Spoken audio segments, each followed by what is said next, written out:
Set বিজ্ঞান অনুশীলন বইয়ের পৃষ্ঠা 14 থেকে 17 পৃষ্ঠায় যতগুলো ছক আছে তা আজকে ফিল আপ করে দেওয়া হবে। চলো শুরু করা যাক। প্রথমে পৃষ্ঠা 14। এখানে একটা পরীক্ষার কথা বলা আছে। এই পরীক্ষার জন্য লাগবে একটি স্থায়ী চুম্বক আর একটা ইস্পাতের টুকরা বা সূচ জাতীয় জিনিস। ইস্পাতের টুকরা বা সূচের এক মাথায় স্থায়ী চুম্বকের এক মাথায় স্পর্শ করে টেনে শেষ পর্যন্ত নিয়ে যাও। তারপর স্থায়ী চুম্বকটি উপরে তুলে আবার আগের জায়গায় স্পর্শ করে টেনে নিতে হবে, অর্থাৎ ঘর্ষণটি সবসময়ই হতে হবে একমুখী। এভাবে কমপক্ষে 20 বার একই দিকে চুম্বকের একই মাথা ব্যবহার করে ঘর্ষণ চালিয়ে যাও। এবার সূচটিকে কোনো লোহা বা নিকেলা পদার্থের কাছে নিয়ে দেখো আকর্ষণ করছে কি। তোমার পর্যবেক্ষণ নিচে লিখে রাখো। এটার আনসার এখন দেওয়া হচ্ছে। কৃত্রিম চুম্বক তৈরির জন্য স্থায়ী চুম্বক আর একটা সূচ নিয়েছি। সূচের এক মাথায় চুম্বকের এক মাথা একমুখীভাবে স্পর্শ করে 20 থেকে 30 বার টেনে শেষ পর্যন্ত নিয়েছি। এখন সূচটি লোহার পেরেক ও স্টিলের জিনিস আকর্ষণ করে। তারপরে পৃষ্ঠা 14তে আর ছক নেই। পৃষ্ঠা 15তে একটি ছক দেওয়া আছে। তোমার পর্যবেক্ষণ নিচে লিখে রাখো। এটার আনসারটা দেখে নেওয়া যাক। সূচটি পাত্রের পানিতে ভাসানোর পর এর মাথা উত্তর দক্ষিণ দিকে মুখ করে আছে। এটি সত্যি উত্তর দক্ষিণ দিকে মুখ করে আছে কিনা তা জানার জন্য বাটিটাকে একটু ঘুরিয়ে দিয়েছিলাম, তাও সূচের মাথা উত্তর দক্ষিণ দিকেই ছিল।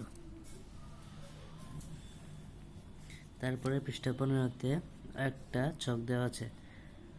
এখানে একটা পরীক্ষার কথা বলা আছে, সেটাতে কি কি ব্যবহার করা হয়েছে তা এখানে লিখে রাখতে বলেছে।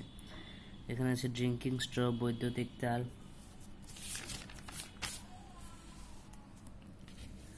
ব্যাটারি এবং কম্পাস। তারপরে বলা আছে কম্পাস কাছে নেওয়ার পর কি ঘটলো। প্লাস্টিক আবৃত তারের কুণ্ডলীর ভেতর দিয়ে বিদ্যুৎ প্রবাহিত করায় সেখানে একটি চৌম্বক ক্ষেত্র তৈরি হয়, সেটি কম্পাসকে নিজের দিকে আকর্ষণ করে। তারপরে আছে ব্যাটারির দিক বদলে দেওয়ার পর কি ঘটেছে। এর আনসারটা দেখে নেওয়ার আগে একটা কথা বলি, যদি এই চ্যানেলে ভিডিওগুলো ভালো লাগে তাহলে চ্যানেলটিকে সাবস্ক্রাইব করো। তারপরে ব্যাটারির দিক বদলে দেওয়ার পর বিদ্যুৎ প্রবাহের দিক পাল্টে যাওয়ায় চৌম্বক ক্ষেত্রের দিকও পাল্টে যায়। এরপরে পৃষ্ঠা 17তে একটি ছক দেওয়া আছে। লেখা আছে পরিযায়ী পাখিরা আমাদের প্রকৃতির অংশ, কিন্তু আমাদের অজ্ঞতার কারণে অনেক সময় তাদের অস্তিত্ব হুমকির মুখে পড়ে। শিক্ষক তোমাদের কয়েকটি পত্রিকার সংবাদ দেখাবেন, সেখান থেকে তোমরা পরিযায়ী পাখি সম্পর্কে কয়েকটি সংবাদ দেখবে। এর বাইরে তোমরা কি এরকম কোনো ঘটনা শুনেছো? শুনলে নিচে লিখে রাখো। এখানে একটা ঘটনা দেওয়া আছে। আমি এরকম একটি ঘটনা শুনেছি যে শিকারীরা কারেন্ট জালের ফাঁদ পেতে পাখি শিকার করে। তাছাড়াও তারা পোকামাকড়ের শরীরে বিষ মিশিয়ে দেয়, যাতে পাখি তা খেয়ে পড়ে যায় এবং তারা সেটা ধরে ফেলতে পারে। আজকের ক্লাসটা এই পর্যন্তই। ভিডিওটি ভালো লাগলে ভিডিওটিতে লাইক দিও।